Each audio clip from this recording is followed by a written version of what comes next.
नहमदुहु व नुसल्ली अला रसूलिहिल करीम। अज़ीज़ान मोहतरम, मैं Mohammad Aslam Duddi, chairman liberal party Pakistan, आपसे मुखातिब हूँ और आप देख रहे हैं liberal party Pakistan YouTube channel.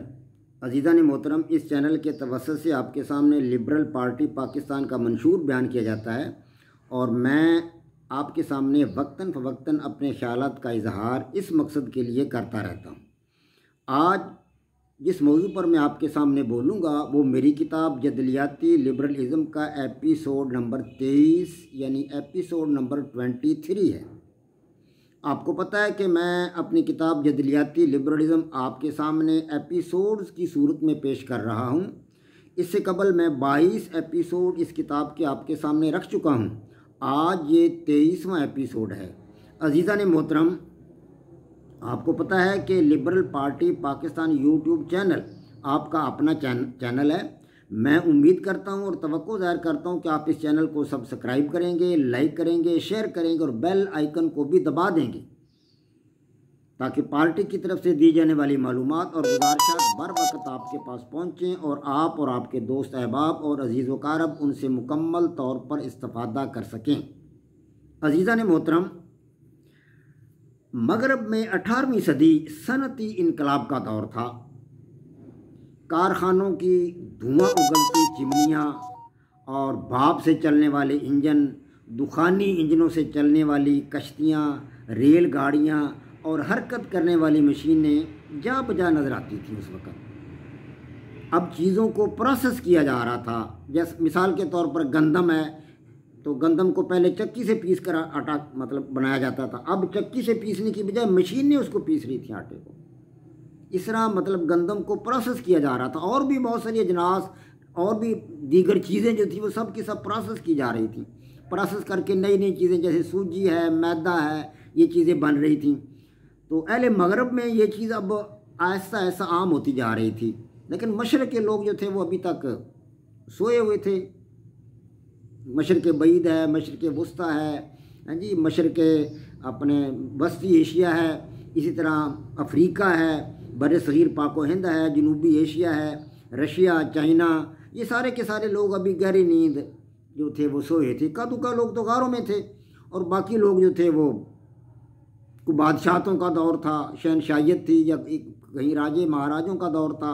लोग खाते थे, पीते थे, सो जाते थे और ज़िंदगी गुजार के मर जाते थे। उन्हें पता ही नहीं था कि साइंस क्या है, मादी दुनिया क्या है, मादी कायनात क्या है, आग हवा मिट्टी पानी, हाँ जी, शजर हजर पत्थर, ये चीज़ें हैं क्या, इनकी माहियत क्या है, इनकी तरकीब क्या है, बनावट क्या है, ये कैसे बनी है और इनके अंदर क्या चीज़ें हैं, इनकी उनको तोड़ फोड़ कर देखें तो क्या उससे निकलता है, अनासर क्या चीज़ें हैं, मुरक्कबात क्या हैं, एटम क्या है, इन चीज़ों का इनको कुछ इल्म ना था अहले मशरक़ को। ये सारे का सारा काम अहले मगरब अंजाम दे रहे थे। तो अंतोनी लॉरेंट लाउज़र और जॉन डाल्टन, इन दो आदमियों के कारनामों से अब साइंस जो थी वो एक नया रुख अख्तियार कर चुकी थी और उसका नाम साइंसदानों ने कीमिया रख दिया था। कीमिया, केमिस्ट्री। तो गोया कि अब Antoine Laurent Lavoisier, James Watt, John Dalton, Edward Jenner और लीवनहार्ड ईवलर और बेंजामिन फ्रैंकलिन के साथ ही 18वीं सदी का सूरज जब गुरूब हुआ तो अब साइंस जो थी वो अक्लीदस के रियाजी और कोपरनिकस के इल्म फल्कियात या इल्म हयात और सर आइजक न्यूटन के इल्म तबियात, इल्म फ़िज़िक्स और जॉन डाल्टन और अंतोनी लॉरेंट लाउज़र के इल्म कीमिया यानी केमिस्ट्री का नाम अख्तियार कर चुकी थी। अब 4 साइंस की शाखें वजूद में आ चुकी थी। रियाजी, फल्कियात, फ़िज़िक्स और केमिस्ट्री, ये 4 शाखें वजूद में आ चुकी थी और अब साइंस इन चारों को कहा जाने लगा था। तो गोया कि अरस्तू से लेकर अकली दौर से लेकर आज के तजर्बाती और मुशाहदाती दौर तक जितने भी साइंसदान आए हैं इक्का दुक्का अदवार में जिन्होंने जो जो काम किया है वो मैंने आपके सामने रखा है। 16वीं सदी आपके सामने रखी है। कोपरनिकस उसका आखिरी चश्मो चिराग था जिसने इल्म हयात के मैदान में, फल्कियात के मैदान में काराए नुमायाँ अंजाम दिए। फिर मैंने आपके सामने 17वीं सदी रखी, उसमें क्या कुछ हुआ। अब मैंने आपके सामने 18वीं सदी रखी है। अब मैं 19वीं सदी शुरू कर रहा हूँ। तो 18वीं सदी गोया के सनती दौर था अहले मगरब का।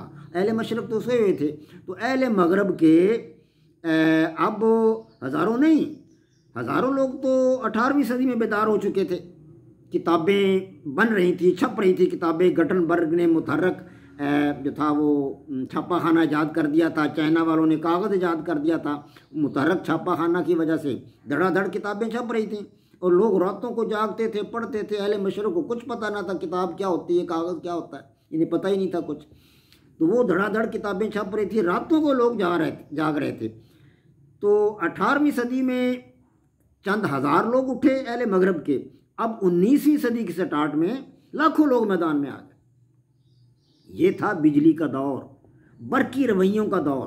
बरकी रवैये पनप रहे थे, बरकी रवैये डेवलप हो रहे थे, उन्हें वजूद बख्शा जा रहा था। साइंसदान मेहनत कर रहे थे, काम कर रहे थे, अपने काम की बदौलत इस सूरत हाल को आगे ला रहे थे, बरकी रवैयों को आगे ला रहे थे। बिजली पैदा हुई, ज़ाहिर है जब बिजली आ गई तो फिर तो मशीनें और तेज़ हो गई। मशीनें तो चलती बिजली से हैं, पहले तो मशीनें वैसे चलती थीं, दीगर ज़राए से चलती थीं, अब मशीनें बिजली से चलने लगी। तो फिर सनती इनकलाब बर्पा हो गया। मगरब में सनती इनकलाब आ गया। वहाँ के लोग जो थे वो दीगर अक़वाम पर गलबा हासिल करने लगे, कब्ज़ा करने लगे। बरसगीर पर कब्ज़ा कर लिया बरतानिया ने, उन्होंने बंदूक ईजाद कर ली, तोपें ईजाद कर ली। अपने इस असले की बदौलत चंद हज़ार बरतानवी फौजियों ने करोड़ों बरसगीर के लोगों पर कब्ज़ा कर लिया, उन्हें अपना ग़ुलाम बना लिया। बरसगीर में करोड़ों की आबादी थी उस वक़्त, अब तो आबादी 2 अरब से भी ज़्यादा है, उस वक्त करोड़ों की आबादी थी। और चंद हज़ार बरतानवी फौजियों ने साइंटिफिक आलात की बदौलत, बंदूक और तोप की बदौलत जो उनके पास मौजूद थी, बरसगीर के लोगों के पास सिर्फ तलवार थी, ये सिर्फ तलवार से जंग करते थे और कुछ भी नहीं था। डंडा था उनके पास, डांग थी, लकड़ी सोटा था और कुछ नहीं था। वो बंदूकें ईजाद कर चुके थे, वो तोपें ईजाद कर चुके थे, फिर कब्ज़ा तो उन्होंने करना था। चंद हज़ार आदमियों ने बरसगीर पर कब्ज़ा कर लिया और 100 साल तक वहाँ हुकूमत की उन्होंने। तो ये उधर बरकी दौर वो मतलब शुरू हो चुका था। बरकी रवैये जन्म ले रहे थे 19वीं सदी में, और बर्क जो थी वो ईजाद हो चुकी थी। बर्क कैसे ईजाद हुई, किस तरह लोगों ने ईजाद की और बरकी रवैये किस तरह पनपे, मैं ये इंशाल्लाह एपिसोड नंबर 24 में बयान करूँगा। ये 19वीं सदी का जो है वो मतलब कारनामे जो हैं साइंसदानों के, क्योंकि फिर एपिसोड लंबा हो जाएगा, मैं इसको लंबा नहीं करना चाहता। तो मैं ये बता रहा था आपको कि ये 19वीं सदी जो है ये बरकी रवैयों का दौर था। बिजली जो थी वो ईजाद हुई, लाखों लोग मैदान में कूद पड़े थे और ज़ाहिर है अब टेक्नोलॉजी बेहतर हो गई थी। अब कारखाने, मशीनें जो उन्होंने बनाई थी वो बिजली से चलने लगी थी। तो बरसगीर के लोग, मशरक़ वुस्ता के लोग, सारे के सारे मशरक़ के लोग उस वक्त गहरी नींद सोए हुए थे। हाँ, पहली बात आपको बता रहा हूँ, एक शख्स जाग उठा। मशरक़ी दुनिया में पहला शख्स था जो जागा, पूरी मशरक़ी दुनिया में, चाइना, रूस, मशरक़ बईद, मशरक़ वुस्ता, वस्त एशिया, बरसगीर पाक व हिंद, जनूबी एशिया, हाँ जी, इस सारे के सारे इलाका में एक आदमी जागा। 19वीं सदी के सूरज की किरणों से एक शख्स जाग उठा। उसे पता चला, ओ हम तो बहुत पीछे रह गए, अहले मगरब हमसे बहुत आगे निकल गए, उन्होंने बड़ी चीज़ें ईजाद कर ली, उन्होंने हमारे बरसगीर पर कब्ज़ा कर लिया। वो शख्स हिंदुस्तान का रहने वाला था, बरसगीर का मकीन था, यहाँ का रहने वाला था। तो उस वक्त अंग्रेज़ यहाँ काबूद हो चुके थे बरसगीर पर, बंदूक और तोप की बदौलत। हमारे पास सिर्फ तलवार थी, हमारे लोग तलवार से जंग करना जानते थे और उनके पास कुछ भी नहीं था। उन्होंने बंदूक के साथ इन पर कब्ज़ा कर लिया, तोपों की मदद से, बंदूकों की मदद से। तो उसकी आँख खुली उस शख्स की, उसने देखा कि अंग्रेज़ तो हम पर कब्ज़ा करके हमें अपना ग़ुलाम बना लिया अंग्रेज़ों ने। उसने फिर दिमाग लड़ाया, सोचा कि इसकी वजह क्या बनी, अंग्रेज़ कैसे हम पर काबज़ हो गए। उसके दिमाग में ये बात आई कि अंग्रेज़ों के पास एक इल्म है जिसका नाम साइंस है। वो साइंस की बदौलत एक नई नई चीज़ें ईजाद कर चुके हैं। बंदूक उन्होंने ईजाद कर ली है जो कई 100 फुट दूर खड़े आदमी को मार देती है। तलवार तो करीब खड़े आदमी को मारेगी, दूर खड़े आदमी को तो तलवार नहीं मार सकती। तो बंदूक दूर खड़े, कई 100 फुट दूर खड़े आदमी को बंदूक मार देती है। हाँ जी, तोप का गोला कई 100 फुट दूर जाकर गिरता है और दूर जाकर वो तबाही मचा देता है। तो फिर उन्होंने कब्ज़ा तो करना था बरसगीर पर। उसके दिमाग में ये बातें आ गईं और उसने हिंदुस्तान के लोगों को, बरसगीर के लोगों को बताया कि लोगों सुनो, वो मेरी बात सुनो, चंद हज़ार बरतानवी फौजियों ने तुम पर गलबा कैसे हासिल कर लिया है, तुम्हें अपना ग़ुलाम कैसे बना लिया है, सुनो मेरी बात। उसने कहा कि उनके पास एक इल्म है, अहले मगरब के पास, उसका नाम साइंस है। वो साइंस का इल्म ईजाद कर चुके हैं, वो उस इल्म की बदौलत बंदूकें बना चुके हैं जो तुम्हारी तोपों से, तुम्हारी जो है वो अपना तलवार से ज़्यादा काम करती हैं बंदूकें उनकी। तुम्हारी तलवार तो करीब खड़े आदमी को मारेगी, उनकी बंदूक कई सौ फुट दूर खड़े आदमी को मार देती है। तुम हाथ से कोई चीज़ फेंकोगे, वो तोप के ज़रिए गोला फेंकेंगे और सैकड़ों दूर जाकर गोला गिरेगा और तुम्हारी बचा देगा। उनके पास साइंस का इल्म है। आओ साइंस का इल्म सीखें, साइंस पढ़ें, अंग्रेज़ों की ज़ुबान सीखें। अगर हम अंग्रेज़ों की ज़ुबान नहीं सीखेंगे, उनके साथ बात कैसे करेंगे? उनके साथ बातचीत करेंगे तो उनसे हमें रिहाई मिलेगी, हम आज़ादी हासिल कर सकते हैं। उनके साथ बात करने के लिए अंग्रेज़ी सीखो, और उनका इल्म साइंस जिसकी बदौलत उन्होंने हम पर गलबा हासिल कर लिया है, हमें अपना ग़ुलाम बना लिया, वो इल्म भी सीखो। वो साइंस का इल्म है। उस शख्स ने खुद स्कूल बनाया अलीगढ़ में, और बाद वो कॉलेज बन गया, आजकल तो वो यूनिवर्सिटी है। फिर वो करिया करिया, बस्ती बस्ती, गांव गांव, शहर शहर, नगर नगर गया, दौड़ता फिरा। आदमी सेहतमंद था, बड़ा दौड़ा, बड़ा भागा बेचारा। वो बड़ा काम किया उसने, जगह जगह स्कूल कैंप किए और लोगों को तरवीज दी, लोगों को तरगीब दी कि लोगों साइंस पढ़ो, अंग्रेज़ी सीखो। ये ज़ुबान है, अंग्रेज़ी सीखना बुराई नहीं है, और इल्म किसी कौम की मिरास नहीं है। उस वक्त हमारे कुछ उलमा तो अंग्रेज़ी के मुखालफ थे, अंग्रेज़ को गालियाँ देते थे, अंग्रेज़ की मुखालफत करते थे, कहते थे कि अंग्रेज़ी ना सीखो, अंग्रेज़ी ना पढ़ो। उस शख्स के बारे में भी कहते थे कि ये तो काफिर है, इसकी बात ना मानो, ये गलत कह रहा है, हालांकि वो बेचारा सच्ची बात बता रहा था। उसकी मुखालफत करते थे कि अंग्रेज़ी ना सीखो। वो कहता था कि अंग्रेज़ी सीखोगे तो अंग्रेज़ से बात करोगे, अंग्रेज़ का इल्म जिसकी बदौलत उसने हमें अपना ग़ुलाम बना लिया, वो इल्म सीखोगे तो उसे आज़ादी हासिल कर सकोगे।